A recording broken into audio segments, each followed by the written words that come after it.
Welcome to MitoCast by Mito Foundation. We share information and resources to support people with Mito, their families, and the wider community. All content is created by Mito Foundation. AI text-to-voice technology is used only for the production to make our resources easier for everyone to access. Leigh Syndrome is one of those names that can land with a heavy weight even before you really know what it means. It sits under mitochondrial disease, Mito for short, and it's often talked about as a childhood condition. But what matters most, right up front, is this. It can look different from person to person, and you do not have to hold the whole picture in your head at once. I remember the first time I heard the words Leigh Syndrome, I had this immediate rush of questions like, is it one thing or a whole set of things? And why does it feel like it comes with its own language? It does come with its own language, and we'll translate as we go. Leigh syndrome is rare, but it's described as the most common type of mito in children, and it affects around 1 in 40,000 newborns. In most cases, symptoms begin before the age of 2. That said, symptoms can also begin later. And when they do, the pattern of challenges can be different. So when people say it can look different, they really mean it. That helps a bit, but it's also frustrating because you just want a clear, predictable path. What are the kinds of things families might notice first? Often it starts with a sense that development is not going the way you'd expect, or that skills are being lost. That's called developmental delay or regression, which means taking longer to learn skills like sitting or walking, or losing skills that were already there. Families might also notice changes in movement and balance, feeding and growth, or episodes that raise concern for seizures. Can we slow down on that word regression? Because it sounds scary. Is it literally going backwards? It can mean losing a skill that was already learned, yes. And it's okay to name that as a difficult thing to witness. A clear example is a child who begins walking and later stops being able to. But it's not a moral story about effort or parenting. It's a clue that the brain and body are under strain. And it's a reason to seek careful assessment and support. You mentioned movement and balance. What does that look like day to day? One common feature is unsteadiness, known as ataxia. Ataxia makes it hard to control movement. It can show up as poor coordination, trouble judging distances, and difficulty with quick or repeated movements. The explanation given is that this happens when the part of the brain that controls movement, the cerebellum, is affected. Ataxia is one of those terms I've heard in passing, but I didn't really know it meant coordination and balance. And then there's another word that gets used a lot with Leigh syndrome, dystonia. What is that? Dystonia is involuntary movement, meaning muscles tighten or move without control. It can make parts of the body, like arms, legs, neck, or face, twist or move in unusual ways. For some people, it's occasional. For others, it can be more frequent. It's another sign that the nervous system is involved, and it's something neurologists pay close attention to over time. And then hypertonia, right? People say floppy sometimes, which feels blunt, but I guess it's trying to describe something real. Yes, hypertonia is low muscle tone and strength, and it can make muscles feel floppy and weak. It can affect movement, and it can also make swallowing harder. Some people may also have trouble with balance and coordination. It's one of those terms where a simple description actually helps, because it gives you an immediate picture of what support might be needed. You also mentioned feeding and growth. Is that a common part of Leigh syndrome? It can be. Some children have trouble feeding and may vomit often or have symptoms like reflux or constipation. Those challenges can make it hard to gain weight and grow. And it's not just fussy eating or a phase. It can be part of how the condition affects muscles, coordination, digestion, and energy. When a family is living that day after day, it's not just a medical symptom. It's every meal, every night, every worry about weight and hydration. And then seizures can come into it too. Seizures can be part of Leigh syndrome. The description given is unusual electrical activity in the brain, and seizures might look like shaking or jerking, staring or losing awareness, or sudden quick muscle jerks. If seizures are happening, it usually becomes part of the ongoing care plan with a neurologist, and it may also shape what testing is done during diagnosis. I want to ask about vision and hearing because I don't think everyone realizes those can be affected in mito conditions. They can be. Leigh syndrome may affect vision in a few ways, including losing central vision, struggling with color vision, or having worsening vision over time. There can also be things like eyes moving on their own, called nystagmus, drooping eyelids, called ptosis, weak eye muscles, and conditions that damage parts of the eye like optic atrophy or retinitis pigmentosa. Hearing can also be affected because the inner ear or the nerve that helps you hear can be damaged, leading to hearing problems or hearing loss. That's a lot. And it also explains why people say mito can affect many parts of the body. It's not just one system. Exactly. Leigh syndrome can affect many parts of the body, and beyond those main signs, it may also affect muscles, the digestive system, the lungs, and the heart. Another important point is that the pattern can differ depending on when symptoms start. Children with early symptoms are more likely to have delayed development, while people who develop symptoms later often have more issues with muscle weakness, ataxia, and mental health. That later onset bit really matters because it breaks a common assumption. People sometimes talk as if Leigh syndrome is only a baby or toddler diagnosis. And that leads nicely into a quick myth check, grounded in what's described. Myth: Leigh syndrome only shows up early in life, and if someone is older, it can't be Leigh syndrome.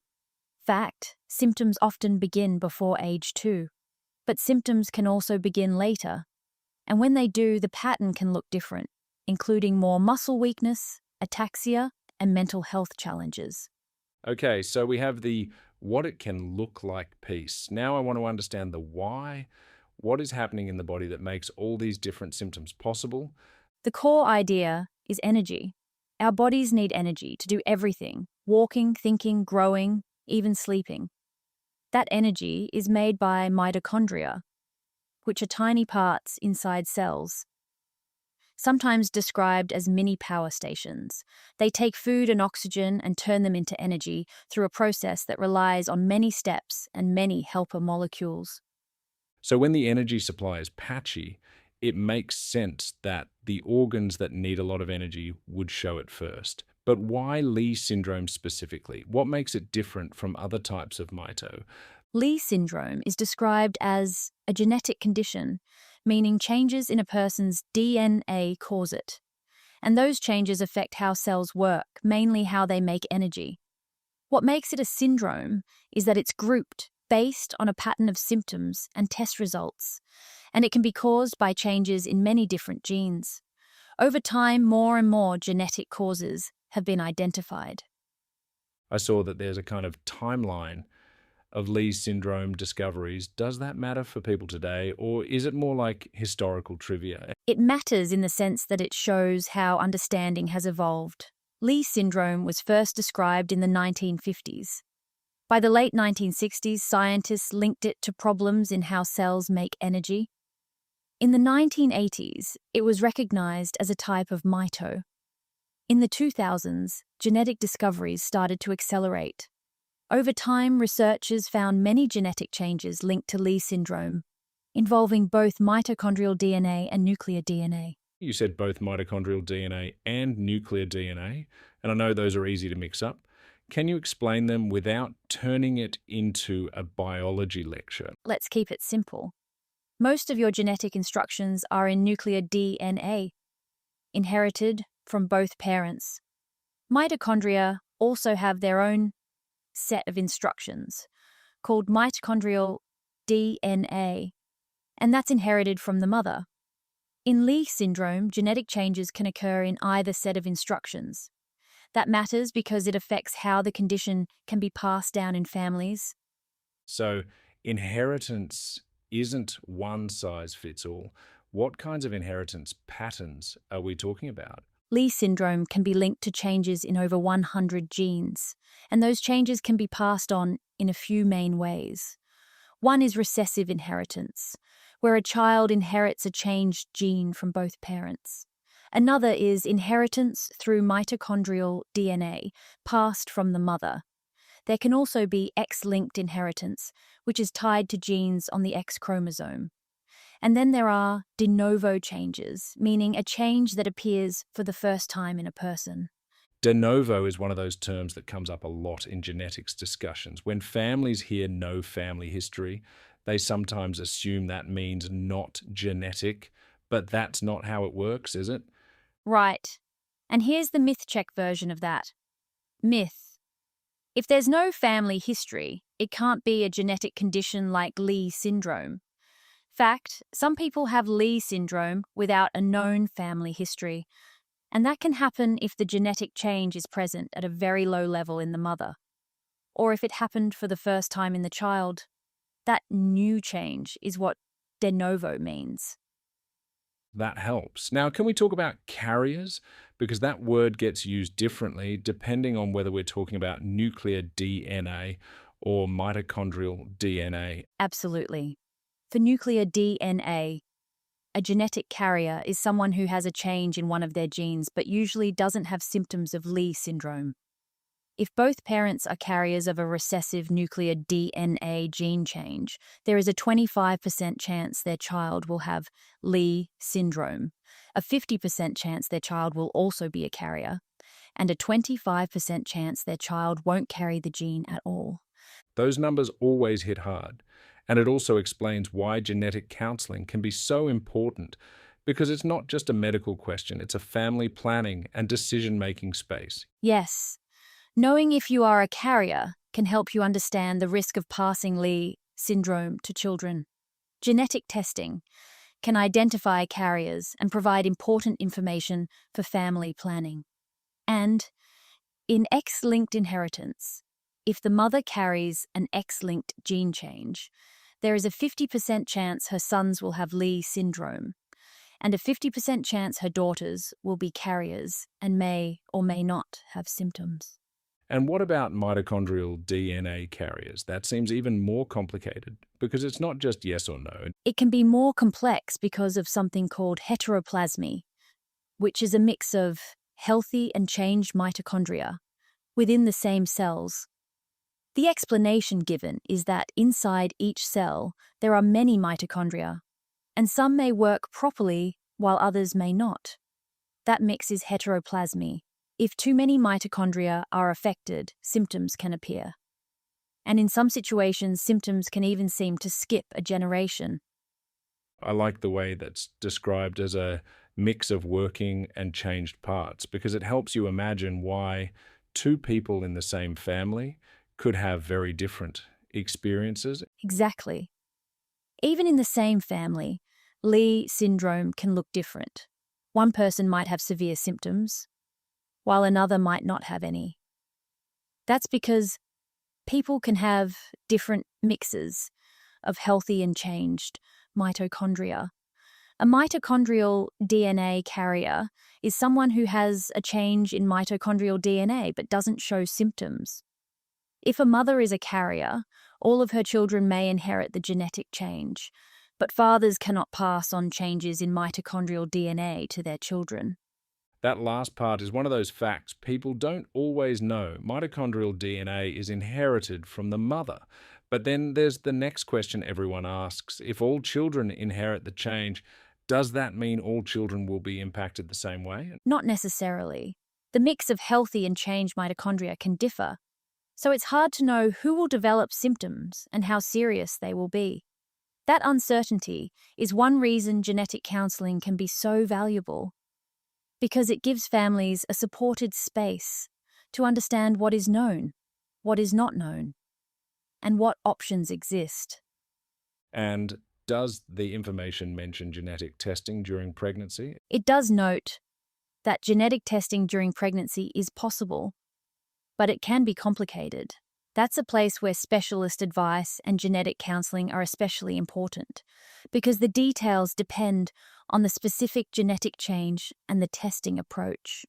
Okay, so if Leigh syndrome can have many genetic causes and symptoms can overlap with other things, how do clinicians actually diagnose it? Diagnosis is usually a combination of careful history, signs and symptoms, a physical exam, and additional tests.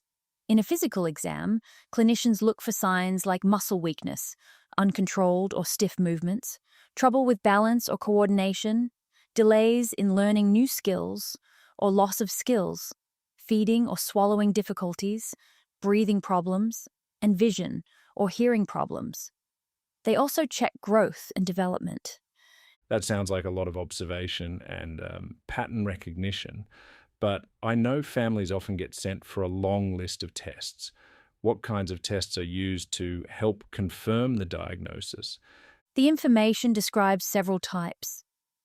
Blood and urine tests can check for higher levels of certain chemicals, including lactate and pyruvate, which may be higher after exercise and can be a sign. Brain scans, such as magnetic resonance imaging and computed tomography, can look for changes in the brain linked to Leigh syndrome. There's also magnetic resonance spectroscopy, which checks for lactate in the brain. An electroencephalogram checks brain activity to see if seizures are happening. And then there are heart tests too, right? Because Leigh syndrome can affect the heart. Yes.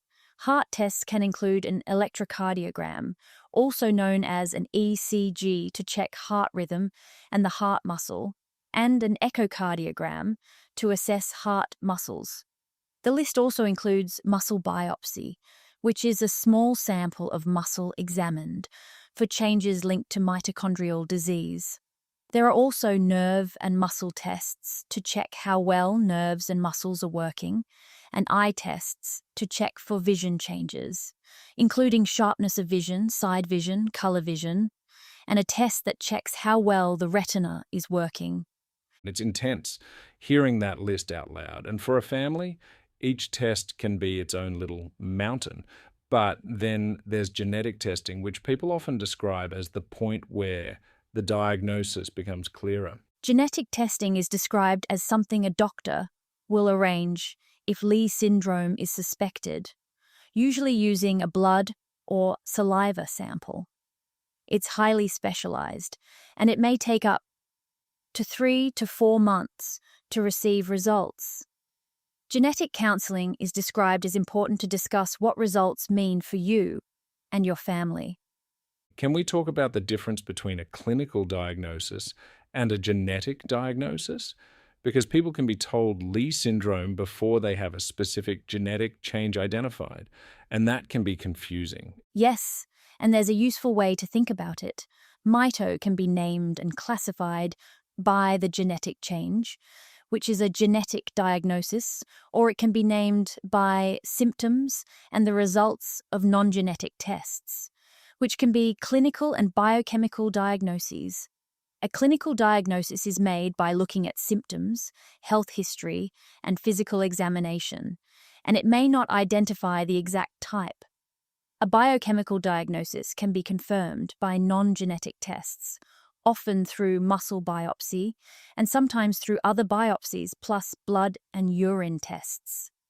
So Leigh syndrome can be part of that clinical picture, even while genetic testing is still underway. Exactly. There's even an example story that helps illustrate it.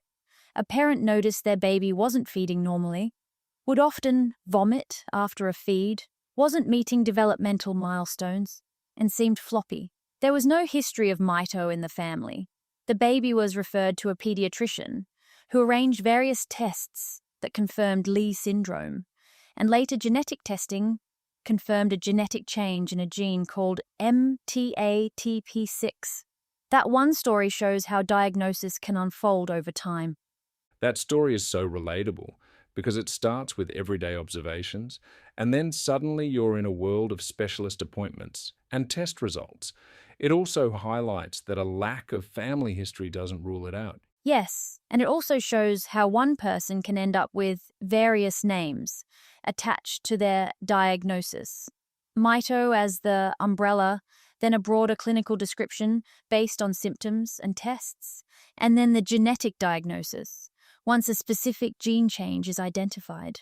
Once someone has a diagnosis, the next question is usually, what do we do now? And I know the answer isn't one treatment fixes it, but what does care look like? Care is described as team-based because Leigh syndrome can affect multiple body systems. The information describes ongoing monitoring and a team of health professionals, with each specialist helping manage different parts of the condition.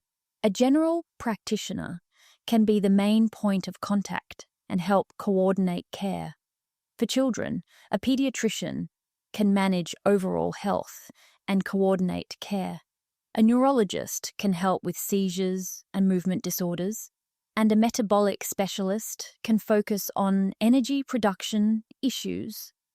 And then that list expands depending on symptoms, right? Like cardiology, respiratory, gastro, and so on. Yes, the care team can include a cardiologist for heart issues, a gastroenterologist for digestive symptoms and feeding difficulties, a respiratory physician for breathing difficulties, an endocrinologist for metabolic or hormone-related issues, such as diabetes, a nephrologist for kidney concerns, an eye and hearing specialist like an ophthalmologist, orthoptist, and audiologist.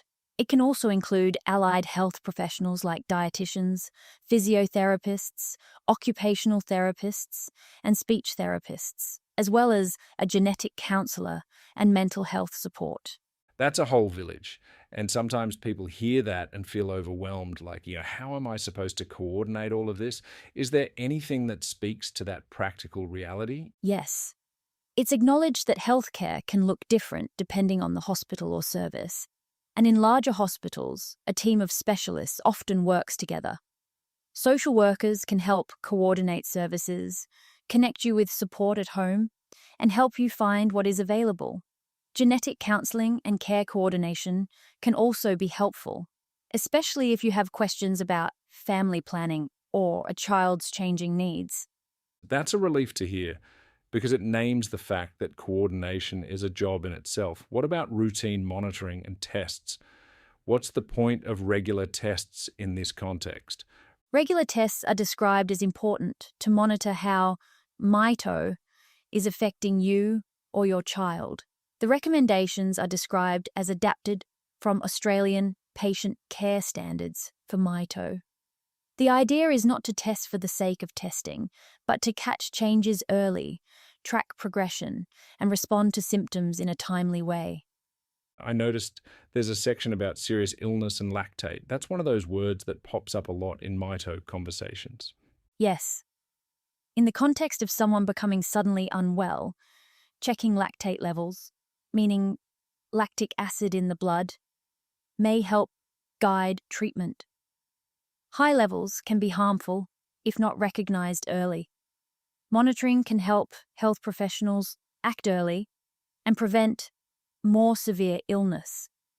The key point here is that this is a clinician-led decision, and it's part of having a team that knows what to look for when someone's condition changes quickly. There's also mention of medicines to be used with caution, which can be anxiety-provoking. People hear avoid and feel like they're walking through a minefield. It's framed carefully. Some medications may affect people with certain genetic types of Mito in different ways, so they are often avoided unless absolutely necessary. Some anti-seizure medicines may carry risks, and some medicines that affect muscle function may worsen symptoms. The emphasis is that risks can be managed through monitoring and regular discussions with your healthcare team. It's not about you having to memorize a list. It's about the team tailoring decisions to the person and their genetic diagnosis. That's important because it keeps the responsibility where it belongs, with qualified health professionals in partnership with the person and family.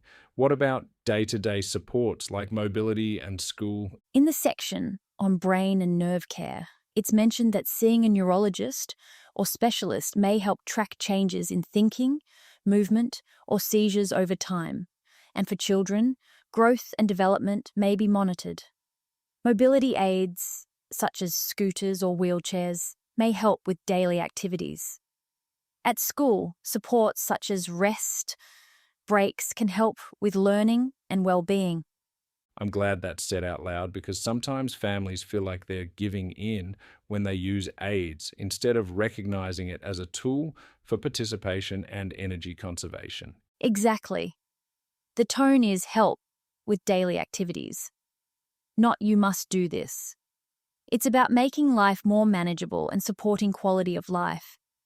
And there's also a note that fatigue can have many causes, including heart, thyroid or adrenal glands, low iron, weak muscles, poor nutrition, sleep, or breathing difficulties. Identifying the cause with the healthcare team may help improve energy. Breathing and sleep are a huge part of family life too. What does the information say about respiratory care? It notes that breathing, swallowing, and sleep may be checked regularly, which can help pick up early signs of problems, such as sleep apnea or choking. Tests such as lung function or overnight oxygen monitoring may be used to check if breathing muscles are affected. If there are concerns, the healthcare team may refer to a pediatric respiratory physician. And hearing care? Because hearing loss can be subtle at first. If hearing is affected, testing every 2 years, or more often if needed, may help track changes.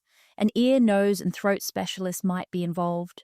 If regular hearing tests aren't possible, health professionals can use other methods and also rule out things like ear infections.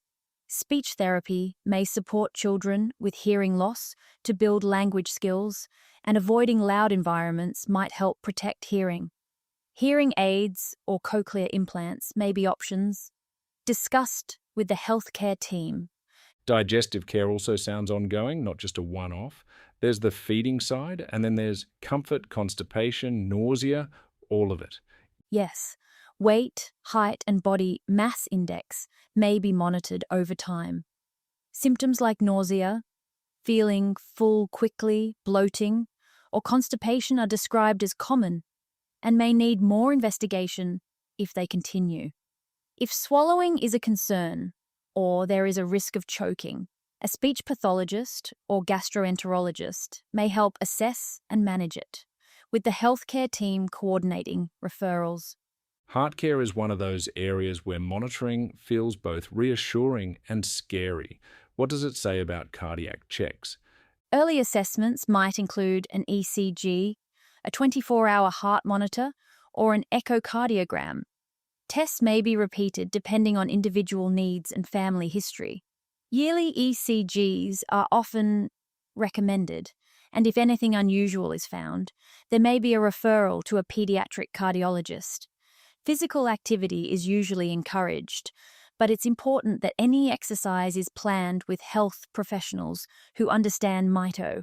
That last line is so practical. Exercise can be encouraged, but it needs to be planned properly. It's not push-through advice. It's do it safely with the right guidance. Exactly. And then there are other areas like growth and hormone care, where monitoring height, weight, and growth rate can help track development. And a dietitian may support nutrition and meal planning.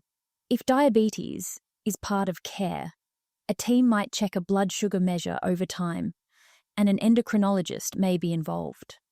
Kidney care can involve blood tests and ultrasounds, sometimes every year or two, and specialist involvement if concerns arise. And feeding tubes get mentioned too, which is a big emotional topic for families.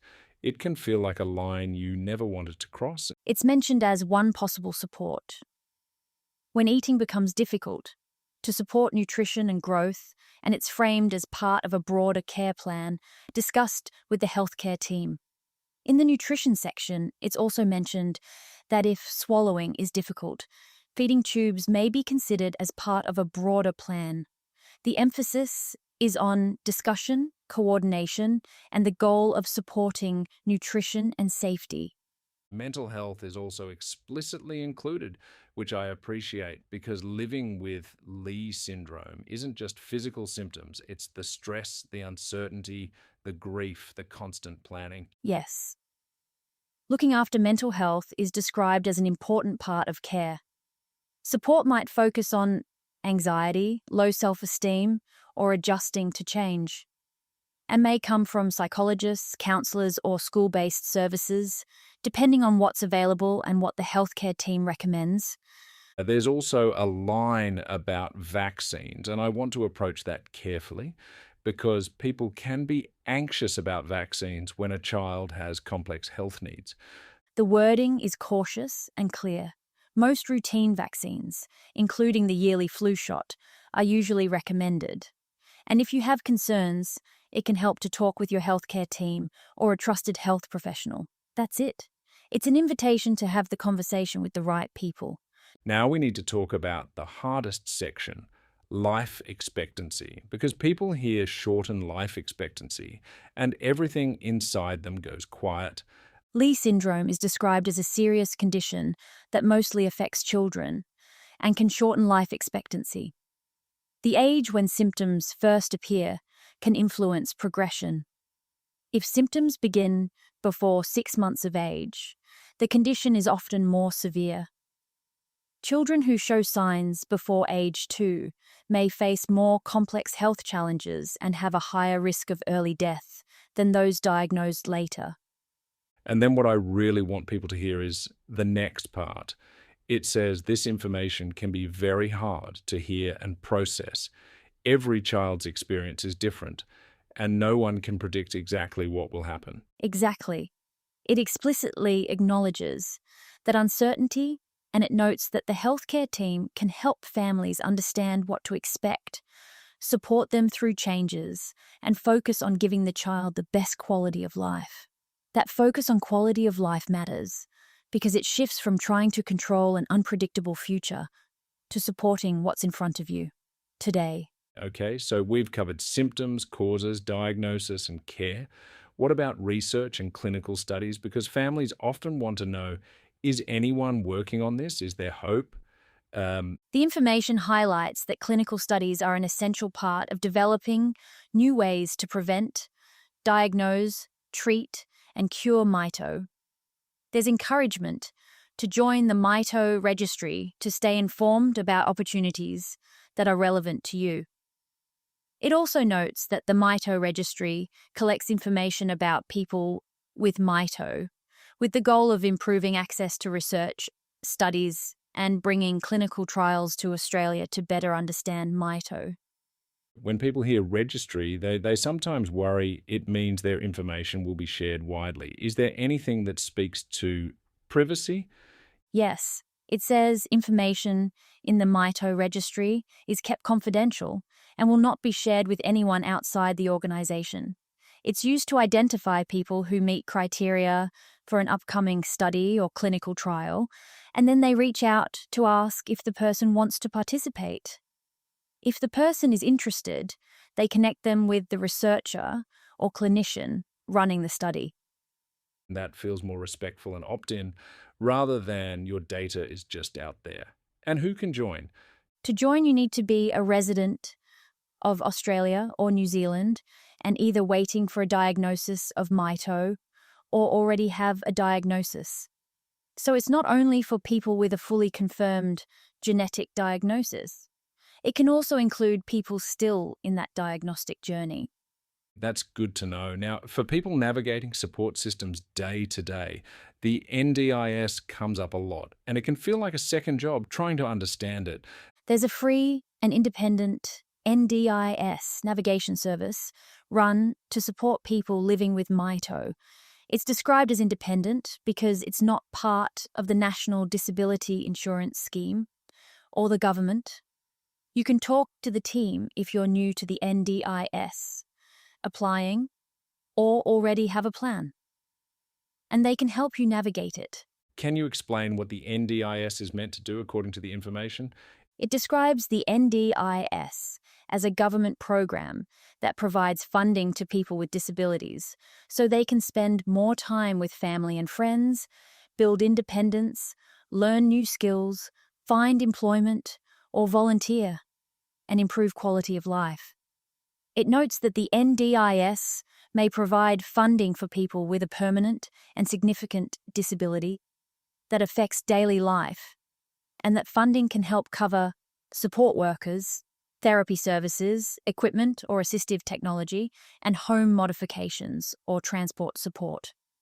And it also clarifies what it doesn't fund, which is often where people get stuck. Yes, it notes that the NDIS funds supports related to your disability, likely to help you live more independently and considered reasonable and necessary. It also says it won't fund things everyone needs or things that are the responsibility of other government services, like the health system. It gives examples like groceries, hospital visits, medication, and education supports, like teacher, aides, or learning adjustments. That's a big deal for families because the boundaries between health, disability, and education can feel blurry when you're just trying to support a child to live their life.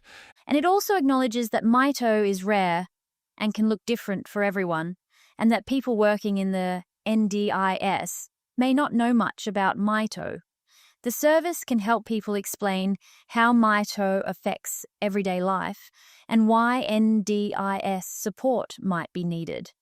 It can help with understanding how the NDIS works, identifying needs and goals, collecting and understanding supporting evidence, applying, preparing for planning meetings, reviewing plans, understanding letters and decisions, and exploring options if you don't agree with a decision. Okay, now I want to bring it back to the what you can do next question, because after all this information, people need something steady to hold. Not medical advice, but practical next steps that are actually supported. Here are a few grounded next steps described across the resources. First, consider reaching out for support and guidance. The helpline is described as a safe place to ask questions, share concerns, or find guidance about Mito. Whether you're living with Mito, caring for someone, or looking for information, they can listen, answer questions, and connect you with trusted resources and support, while being clear they can't provide personalized medical advice. And if someone is in a crisis, there's also that clear instruction to call emergency services on 000 for urgent help. It's simple, but it matters that it's said plainly. Yes. Another next step is to think about your care team. If you're early in the journey, a general practitioner can be a main point of contact for referrals, tests, and coordination. Specialist care often includes neurology and metabolic specialists, and then other specialists and allied health professionals depending on symptoms. Care coordination and social work support can help connect you with services at home and help you find what's available. And for people thinking about genetics and family planning, genetic counseling comes up again and again, not as a box to tick, but as a support in understanding what results mean. Exactly. Genetic counseling is highlighted as important around genetic testing results and also as part of broader care coordination, especially if you have questions about family planning or changing needs.